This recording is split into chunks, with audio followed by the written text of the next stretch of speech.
Terus kita ke berita terakhir, banyak buah-buahan yang tersedia di kota Ambon seperti salak, langsa, dan duku berasal dari Leihito.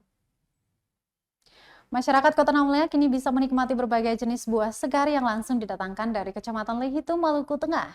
Pedagang lokal Alfian Umasugi menawarkan langsat, duku, dan salak segar dari Jalan Flamboyan, hanya 200 meter dari pelabuhan kecil Kota Namlea. Langsat dari Desa Wakasihu dijual dengan harga Rp10.000 per kilogram. Duku dari Desa Wakal ditawarkan seharga Rp20.000 per kilogram. Sementara salak dari Desa Mamala juga tersedia di lokasi tersebut dijual dengan harga Rp20.000 per kilo.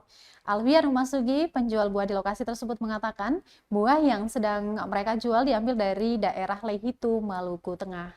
Lokasi penjualan yang strategis dekat dengan pelabuhan kecil juga memudahkan akses bagi konsumen. Dia melanjutkan akan ada rambutan dan mangustan yang diambil dari Desa Wakasihu.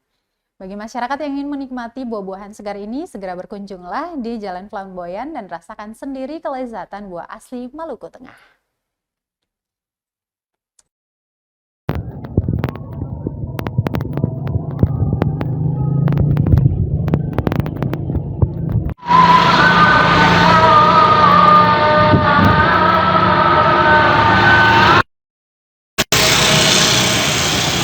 Download Tribun X sekarang, menghadirkan lokal menjadi Indonesia.